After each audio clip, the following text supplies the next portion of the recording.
बिस्मिल्लाहिर्रहमानिर्रहीम। अस्सलामुअलैकुम students. Corona virus की एंडेमिक कंडीशंस की वजह से स्कूल मैनेजमेंट ने कुछ रिकॉर्डेड लेक्चर्स का इत्माम किया है।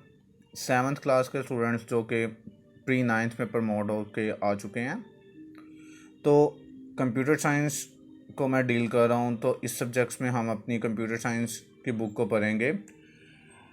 जैसा कि आप जानते हैं कि कंप्यूटर साइंस की 9th क्लास की बुक बच्चे प्री 9th में पढ़ते हैं, यानी कि प्री 9th में सारी बुक्स तो नहीं पढ़ते, लेकिन 60% बुक को हम 60 to 70% बुक को हम कवर कर लेते हैं।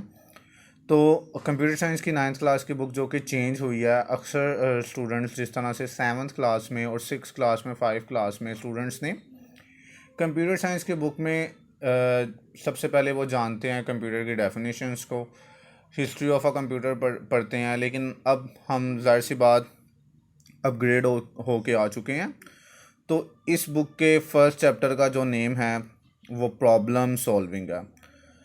प्रॉब्लम सॉल्विंग है यानी कि प्रॉब्लम सॉल्विंग से मुराद कि सबसे पहले हमें प्रॉब्लम के बारे में पता होना चाहिए। जिस तरह से मैं 8th क्लास के स्टूडेंट्स को बड़ी आसान वर्डिंग में ये समझाऊंगा कि स्टूडेंट्स मैथमेटिक्स के क्वेश्चंस या कोई न्यूमेरिकल्स या कोई भी फॉर्म में एक क्वेश्चन देखते थे, जब वो सॉल्व नहीं होता था, यानी कि हम उसको सॉल्व नहीं करते थे, क्वेश्चन लिखा होता था, तो आप स्टूडेंट्स ने ये समझना है कि वो क्वेश्चन मेरे पास एक प्रॉब्लम की फॉर्म में था। किस फॉर्म में था? प्रॉब्लम की फॉर्म में था। जब उस क्वेश्चन को मैंने सॉल्व कर लिया, यानी कि सॉल्व कर लिया, तो मैंने प्रॉब्लम सॉल्व कर ली, यानी कि मेरी प्रॉब्लम सॉल्व हो चुकी थी। तो यानी कि इसमें ये कहना चाह रहा है कि ज़ाहिर सी बात, इसको तो मैंने अदर वर्ड्स में मैंने आप लोगों को बताया। फॉर एग्जांपल इसकी एक और एग्जांपल देता हूँ। इसकी और एक एग्जांपल में क्या आ रहा है कि आप लोगों ने, स्टूडेंट्स ने, गरीशो ब्रांच से शादबाग ब्रांच की तरफ जाना है। अब आपकी एक प्रॉब्लम है कि आपने गरीशो ब्रांच से शादबाग ब्रांच में मूव होना है, लेकिन आपको आपको अपने रास्ते का एग्जैक्ट रास्ते का पता होना चाहिए कि मेरे पास कौन सा रास्ता है, मेरे पास कौन सा बेस्ट सोल्यूशन है, या मैं इस रास्ते के ज़रिए से जाऊंगा तो मैं एग्जैक्ट शादबाग ब्रांच की तरफ पहुंच जाऊंगा। रास्ते में जो मर्ज़ी ब्रांच आए, आपका आपका आपकी प्रॉब्लम क्या है कि आपने गरीशो ब्रांच से शादबाग ब्रांच की तरफ जाना है। तो यानी कि इस अदर सेंस के अंदर भी मैंने एक और एग्जांपल बताई कि आपने अपनी प्रॉब्लम को सॉल्व किया।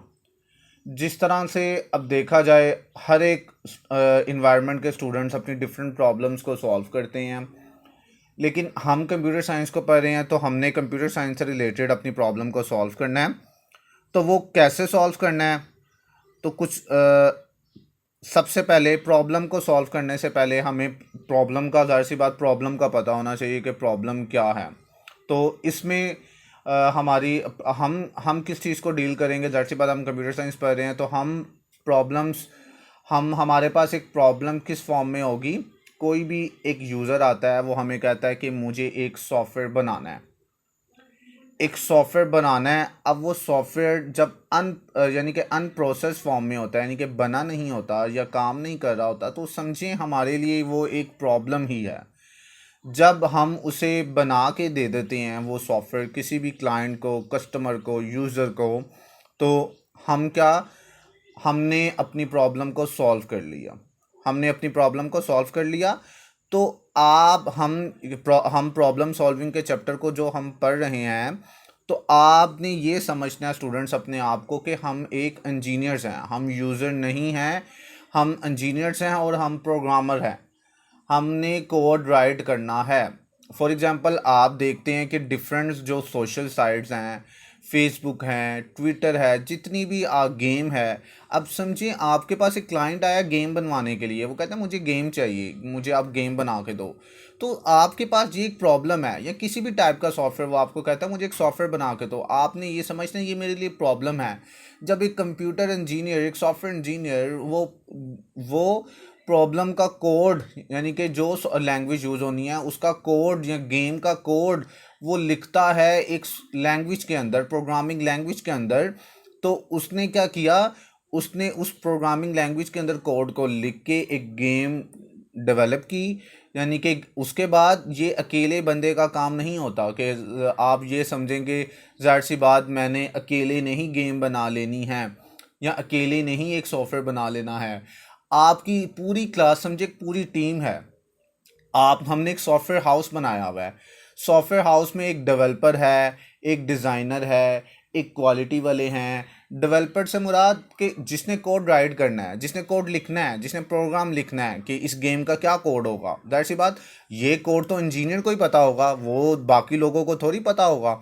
उसके बाद देन देखना इस तरह से है कि अब वो जो कोड लिख लिया है तो उसके पीछे उसके फ्रंट पे इंटरफेस पे कोई डिज़ाइन देना है, हमने थीम डिज़ाइन करनी है, बटन्स कैसे लगाने हैं, ईच एंड एवरीथिंग। देन जब हमने वो बना लेना है तो उसके एंड पे ज़ाहिर सी बात उसको टेस्ट करना है। ये ना हो कि हम क्लाइंट या कस्टमर या यूज़र को वो गेम दे दें, बाद में कितने एरर्स हों। अब कंप्यूटर टर्म्स के अंदर जो हमारी आईटी टर्म्स है उसमें एरर्स को बग्स बोला जाता है। तो आप लोगों को, अब मैं बग्स का नाम यूज़ करूँगा स्टूडेंट्स, तो आप लोगों को पता होना चाहिए कि बग्स ना आ जाएं। वो क्वालिटी वाले वो बग्स को रिमूव करेंगे, देन वो डिलीवर होता है, क्लाइंट को डिलीवर होता है। तो इस तरह से स्टूडेंट एक प्रोसेस है। मैंने थोड़ा सा आप लोगों को समझाने की कोशिश की कि हमने प्रॉब्लम सॉल्विंग के चैप्टर को डिस्कस करना है। तो आप लोगों को पता होना चाहिए कि आप लोगों के पास कौन कौन सी प्रॉब्लम आएगी कंप्यूटर साइंस से रिलेटेड। वैसे तो प्रॉब्लम बहुत सारी आती हैं, घरों में डेली प्रॉब्लम है, ठीक है। कोई प्रॉब्लम आ गई, कोई अरेंजमेंट करना है, तो वो तो एक अलग डिस्कस है। हर एक प्रॉब्लम को सॉल्व करने के लिए डिफरेंट स्टेप्स होते हैं, आप लोगों ने पता होगा, एक सिस्टमेटिक अप्रोच होती है। अब ये कोई बंदा नहीं कह सकता कि मैं उन स्टेप्स को फॉलो किए बगैर मैं अपनी प्रॉब्लम को सॉल्व कर दूं, तो इस तरह से तो हो ही नहीं सकता। तो लिहाजा आप लोगों को उन स्टेप्स को फॉलो करना पड़ेगा। उस स्टेप्स को फॉलो करके देन एक प्रॉब्लम, आप अपनी प्रॉब्लम को सॉल्व कर पाएंगे। तो स्टूडेंट्स आए, हम अपनी फर्स्ट डेफिनेशन पर चलते हैं प्रॉब्लम सॉल्विंग की। Define problem solving. In order to solve a problem, it is important to follow a systematic approach। देखें स्टूडेंट्स, वही बात जो मैंने आप लोगों को पहले भी बताई है कि किसी भी प्रॉब्लम को ज़ाहिर सी बात सॉल्व करना, उसके लिए बहुत ज़्यादा ज़रूरी है कि एक सिस्टमेटिक अप्रोच को फॉलो करना। एक एक जोन सा प्रोग्रामर है जो कि प्रॉब्लम को सॉल्व करता है। स्टूडेंट, जहाँ पे मैं प्रोग्रामर कह रहा हूँ, ज़ाहिर सी बात अब आपने यूज़र का नाम नहीं लेना, हम यूज़र नहीं हैं यहाँ पे, इस टाइम हम प्रोग्रामर हैं।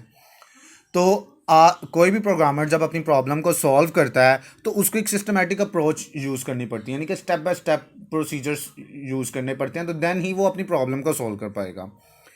इन the following we discuss different steps that we can follow to solve a problem systematically. वो कह रहा है हम ढेर सारे यानी कि डिफरेंट स्टेप्स को डिस्कस करेंगे सिस्टमेटिकली तौर पर प्रॉब्लम को सॉल्व करने के लिए, यानी कि कोई ना कोई प्रॉब्लम सिस्टमेटिकली तरीके से सॉल्व होगी। तो वो मैंने अभी तो हमने प्रॉब्लम सॉल्विंग की डेफिनेशन सिर्फ पढ़ी है और थोड़ा सा मैंने आप लोगों को बताया कि प्रॉब्लम को कैसे सॉल्व करना है। ज़ाहिर सी बात उसके पूरे स्टेप्स होते हैं, तो वो डिटेल में मैं आप लोगों को यहाँ पे सबसे पहले ये बात कि प्रॉब्लम को सॉल्व करने से पहले हमें तो प्रॉब्लम का पता होना चाहिए। प्रॉब्लम है क्या? एक जो प्रोग्रामर है, कोई भी प्रोग्रामर है, उसे पता ही नहीं होगा कि प्रॉब्लम मेरी क्या है, तो क्या वो प्रॉब्लम को सॉल्व कर पाएगा? बिल्कुल नहीं। तो हम चलते हैं अपनी नेक्स्ट डेफिनेशंस की तरफ। नेक्स्ट डेफिनेशन हमें क्या कहती है? Defining a problem. स्टेप, जाहिर सी बात स्टेप ऑफ प्रॉब्लम सॉल्विंग है ना। मैंने क्या पढ़ा था? प्रॉब्लम को सॉल्व करने के लिए मुझे डिफरेंट स्टेप्स को फॉलो करना पड़ता है। तो सबसे पहला ही जो स्टेप है, मेरे पास जाहिर सी बात प्रॉब्लम है, प्रॉब्लम पता होगी तो मैं क्या करूँगा, उस प्रॉब्लम को सॉल्व कर पाऊँगा, यानी कि प्रॉब्लम आइडेंटिफिकेशन। इसमें प्रॉब्लम की पहचान सबसे ज़्यादा ज़रूरी है।